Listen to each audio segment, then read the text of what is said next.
نحمدہ و نصلی علی رسولہ الکریم اما بعد فاعوذ باللہ من الشیطان الرجیم بسم اللہ الرحمن الرحیم۔ سورۃ الذاریات شروع ہوتی ہے اور اس سورہ مبارکہ کی جو آیت نمبر 56 ہے اس حوالے سے بہت اہم ہے کہ اللہ تعالیٰ نے ہماری زندگی کا مقصد بتایا ہے کہ ہمیں کس لیے بھیجا دنیا میں، کہ وما خلقت الجن والانس الا لیعبدون، میں نے جنوں اور انسانوں کو سوائے اپنی عبادت کے کسی اور مقصد کے لیے پیدا ہی نہیں کیا۔ تو اللہ تعالیٰ ہمیں اپنے مقصد حیات کو پہچاننے کی اور پھر اسی طرح اس کے تقاضوں پر عمل کرنے کی توفیق مرحمت فرمائے۔ تذکیر بالقرآن کا شاہکار ہے یہ سورہ مبارکہ۔ پہلے رکوع میں کوئی 23 آیات ہیں جس کا عنوان ہے کہ دوبارہ ضرور زندہ کیا جائے گا۔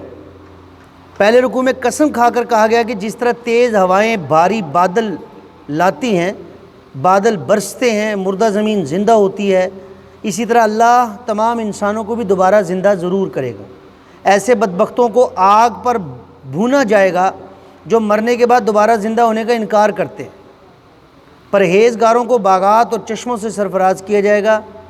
یہ وہ لوگ ہیں جو رات کو کم سوتے ہیں اور سحر کے وقت اللہ سے بخشش مانگتے ہیں، محتاجوں کی مستقل مدد کرتے ہیں۔ غور کرو کہ زمین کا بارش کے ذریعے بار بار زندہ ہونا اور زمین پر موجود نعمتوں کا ختم ہونے کے بعد بار بار پھر پیدا ہونا اس بات کی دلیل ہے کہ اللہ انسانوں کو بھی دوبارہ پیدا کرے گا، ان کو دوبارہ زندہ کرے گا۔ ہمارے اپنے وجود میں ضمیر کا جو نیکی پر سرور دینا اور برائی پر خلش پیدا کرنا اس بات پر شاہد ہے کہ اس جو زندگی ہے اس کے اعمال کا نتیجہ نکل کر رہے گا۔ جس آسمان سے بارش برستی ہے اور پھر بار بار انسان کا رزق پیدا ہوتا ہے، اسی آسمان سے اچانک قیامت کا فیصلہ بھی آ جائے گا۔ اللہ ہمیں اس کا یقین عطا فرمائے۔ 27واں پارہ شروع ہوتا ہے اعوذ باللہ من الشیطان الرجیم بسم اللہ الرحمن الرحیم۔ قال فما خطبکم ایھا المرسلون قالوا انا ارسلنا الی قوم مجرمین۔ 27ویں پارے میں سورۃ الذاریات کے بقیہ 2 رکوع ہیں، سورہ طور کے 2 رکوع ہیں اور پھر آگے سورہ حدید تک یہ یعنی سپارے میں صورتیں شامل ہیں جس کے 6 رکوع ہیں۔ آج ہم انشاءاللہ سورہ نجم تک جو ہیں وہ سورہ مبارکہ کو دیکھیں گے جو قرآن پاک کی تلاوت ہم تراویح میں سنیں گے۔ سورۃ الذاریات کے دوسرے رکوع میں مجرم قوموں کے جرائم اور ان پر اللہ کے عذاب کا جو ہے وہ نقشہ پیش کیا گیا۔ دوسرے رکوع میں اس واقعہ کا بیان ہے کہ جب فرشتے خوبصورت لڑکوں کی صورت میں حضرت ابراہیم علیہ السلام کے پاس آئے اور انہیں حضرت اسحاق علیہ السلام کی معجزانہ ولادت کی بشارت دی۔ اس کے بعد اسی رکوع میں قوم لوط علیہ السلام، آل فرعون، قوم عاد، قوم سمود اور قوم نوح علیہ السلام کے جرائم اور ان پر نازل ہونے والے عذابوں کا ذکر کیا اللہ نے۔ رکوع نمبر 3 میں انسانوں اور جنوں کا مقصد تخلیق اللہ کی عبادت ہے، اس حوالے سے گفتگو کی گئی۔ تیسرے رکوع میں ارشاد ہوا ہے کہ اللہ نے بلند و بالا آسمان اور وسیع و عریض زمین بنائی اور اللہ کائنات کو مزید وسعت دے رہا ہے۔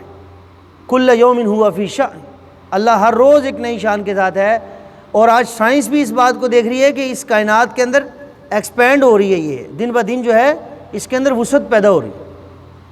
اس نے ہر شے کو جوڑوں کی صورت میں پیدا کیا ہے، جس طرح زمین آسمان کا جوڑا ہے اسی طرح آخرت کی زندگی دنیا کی زندگی کا جوڑا ہے۔ آخرت کی زندگی میں سرخرو ہونے کے لیے ضروری ہے کہ ہم دنیا کی زندگی میں اپنا مقصد زندگی پہچان لیں اور اس کو پورا کریں۔ انسانوں اور جنوں کا مقصد تخلیق اللہ کی عبادت یعنی زندگی کے ہر گوشے میں ذوق و شوق سے اللہ کی اطاعت ہے۔ اگر خدا نہ خواستہ ہم نے ایسا نہ کیا تو پھر آخرت میں رسوائی کا سامنا کرنا پڑے گا۔ وہ جیسے شاعر نے کہا کہ زندگی آمد برائے بندگی، زندگی بے بندگی شرمندگی۔ سورۃ الطور، اس میں کافروں کے لیے پرجلال وعید کا ذکر ہے پوری سورت کے اندر۔ پہلے رکوع میں کوئی 28 آیات ہیں جس کا خلاصہ ہے کہ نیک اولاد جنت میں ساتھ ہوگی۔ پہلے رکوع میں حق کو جھٹلانے والوں کے لیے بدترین عذاب کی وعید ہے، اس کے برعکس پرہیزگاروں کے لیے نعمتوں والی جنت کی بشارت ہے۔ جنت میں نیک انسان اور اس کی نیک اولاد اس کو اللہ پاک ساتھ رکھے گا یعنی اکٹھا رکھے گا۔ اگر کسی کے اعمال کی وجہ سے کوئی کمی سے اس کا درجہ جنت میں نیچے ہوگا تو اللہ اپنے فضل سے اس کا درجہ بڑھا کر اوپر والے کے ساتھ کر دے گا۔ جنتی کہیں گے کہ ہمیں یہ انعام اس لیے ملا ہے کہ ہم اپنے گھر میں غافل نہیں تھے بلکہ اللہ سے ڈرتے رہتے تھے۔ اللہ نے ہم پر احسان فرمایا ہے اور ہمیں جہنم کے عذاب سے بچا لیا۔ رکوع نمبر 2، اللہ تعالیٰ کا گستاخان رسول صلی اللہ علیہ وسلم پر غیظ و غضب کا ذکر کیا گیا ہے کہ بڑے ہی جلالی اسلوب میں مشرکین مکہ کے اعتراضات کا جواب دیا گیا ہے۔ وہ آپ صلی اللہ علیہ وسلم پر کاہن، مجنون اور شاعر ہونے کا بہتان لگا رہے تھے۔ جواب دیا گیا کہ یہ عقل کے اندھے غور کریں کہ کیا ایسے پاکیزہ کردار اور اعلیٰ اخلاق کی حامل ہستی کاہن، مجنون اور شاعر ہو سکتی ہے؟ انہیں چیلنج دیا گیا کہ قرآن اگر کسی انسان کا بنایا ہوا کلام تم سمجھتے ہو تو پھر وہ مقابلے کے لیے قرآن جیسا کوئی کلام بنا کر دکھائیں۔ ان سے للکار کر پوچھا گیا ہے کہ کائنات کس نے بنائی ہے؟ خود ان کی ذات کو کس نے بنایا ہے؟ کیا وہ خود ہی اپنے خالق ہیں؟ اگر وہ ہٹ درمی سے باز نہ آئے تو عنقریب اللہ کا عذاب انہیں گھیر لے گا۔ نبی کریم صلی اللہ علیہ وسلم کو خوشخبری دی گئی ہے کہ آپ صلی اللہ علیہ وسلم پر ہر وقت اللہ تعالیٰ کی خصوصی نظر کرم ہے۔ مخالفین کے اعتراضات کو صبر و تحمل سے برداشت کیجیے اور ان کے برے انجام کا انتظار کیجیے۔ اطمینان قلب کے لیے اللہ کا ذکر کرتے رہیے۔ سورۃ النجم، اس میں اللہ تعالیٰ کی بے مثال قدرتوں کا بیان ہے، اور رکوع نمبر 1 میں 25 آیات ہیں کہ جس سے ان آیات میں حضرت جبرائیل علیہ السلام کا ملکوتی صورت میں دیدار جو ہے اس کا ذکر کیا گیا ہے۔ پہلے رکوع میں آگاہ کیا گیا کہ نبی کریم صلی اللہ علیہ وسلم اپنی خواہش نفس سے کچھ نہیں بولتے، بلکہ وہ تو وہی بات کہتے ہیں جو اللہ نے ان کی طرف وحی کی ہے۔ وَمَا يَنطِقُ عَنِ الْهَوَىٰ إِنْ هُوَ إِلَّا وَحْيٌ يُوحَىٰ۔ گویا کہ ارشادات نبوی صلی اللہ علیہ وسلم بھی دراصل اللہ تعالیٰ کی عطا کردہ ہدایت کا مظہر ہے۔ اسی وجہ سے یاد رکھیے کہ وحی کی جو ہے نا 2 اقسام علماء کرام بیان کرتے ہیں۔ ایک وحی مطلوع جس کی تلاوت ہوتی ہے جو قرآن پاک ہے، وہ اللہ کی طرف سے ہے، اور دوسری وحی غیر مطلوع ہے، وہ بھی اللہ کی طرف سے، لیکن اس کی تلاوت نہیں ہوتی، یعنی حدیث پاک کی صورت میں، اس کو بھی وحی کا درجہ حاصل ہے۔ قرآن حکیم اللہ کا کلام ہے جو بندوں تک جو 2 راویوں کے ذریعے پہنچا ہے، ایک تو حضرت جبرائیل امین علیہ السلام ہے اور دوسرے نبی کریم صلی اللہ علیہ وسلم ہے۔ یہ چین ہے۔ اب نبی کریم صلی اللہ علیہ وسلم نے حضرت جبرائیل علیہ السلام کو 2 مرتبہ ان کی اپنی ملکوتی شکل میں، جیسے اللہ نے ان کو فرشتہ بنایا ہے پوری شان کے ساتھ، ایسے دیکھا ہے 2 مرتبہ زندگی میں۔ ایک مرتبہ زمین پر جب انہوں نے آپ صلی اللہ علیہ وسلم پر سورہ مدثر کی ابتدائی 7 آیات نازل فرمائیں، اور اس وقت پورا افق حضرت جبرائیل امین علیہ السلام کے وجود سے چھپ رہا تھا۔ دوسری مرتبہ شب معراج میں کہ جب وہ آسمانوں پر بیری کے ایک ایسے درخت کے پاس ظاہر ہوئے جو جنت کے قریب ہے، اس بیری پر اس وقت اللہ کے انوار و تجلیات کے عظیم مظاہر چھائے ہوئے تھے۔ نبی کریم صلی اللہ علیہ وسلم نے کئی اور آیات الہی کا بھی مشاہدہ کیا۔ آپ صلی اللہ علیہ وسلم نے یہ مشاہدہ خوب جم کر کیا۔ آپ صلی اللہ علیہ وسلم کی نگاہوں میں بھرپور حوصلہ نظر تھا، البتہ نگاہوں نے ادب و احترام کا پورا لحاظ رکھا۔ رکوع نمبر 2 میں اللہ کی اجازت کے بغیر کوئی بھی سفارش نہ کر سکے گا، اس کا ذکر کیا گیا کہ مشرکین مکہ کے اس دعویٰ کی تردید کی گئی ہے کہ فرشتے ان کی سفارش کریں گے اللہ کے۔ واضح کیا گیا کہ سفارش ہوگی اللہ کی اجازت سے اور ان کے حق میں جس کے لیے اللہ خود پسند فرمائے گا۔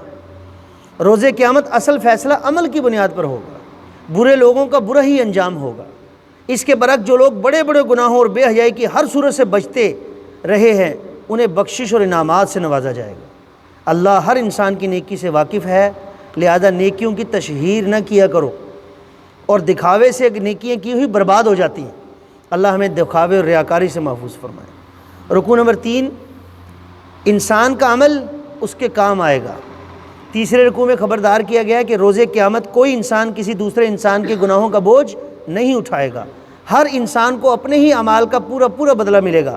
عنقریب تمام انسانوں کے اعمال اللہ کی عدالت میں پیش ہوں گے، اور ہر انسان اس کی جو بھی اچھی یا بری کوشش ہوگی وہ پورا بدلہ اس کو دیا جائے گا۔ واضح کیا گیا ہے کہ انسان سراپا اللہ کے اختیار میں، سارے کا سارا جو ہے وہ اللہ کے اختیار میں، خوشی ہو، غمی ہو، زندگی، موت، خوشحالی، تنگ دستی دینے والا صرف اور صرف اللہ تعالیٰ ہے۔ اللہ ہی نے سابقہ قوموں کو ان کی سرکشی کی وجہ سے ہلاک کیا تھا۔ خیر اسی میں ہے کہ اللہ کے سامنے جھک جاؤ اور پوری کی پوری زندگی اس کی فرمانبرداری میں گزار دو۔ اللہ کریم سے دعا ہے اللہ رب العزت ہمیں اپنی زندگی کے مقصد کو پہچاننے اور اللہ تعالیٰ اپنی عبادت اور اطاعت کرنے کی ہمیں ایسی توفیق مرحمت فرمائے جیسے اللہ خود پسند فرماتا ہے۔ واخر دعوانا الحمدللہ رب العالمین۔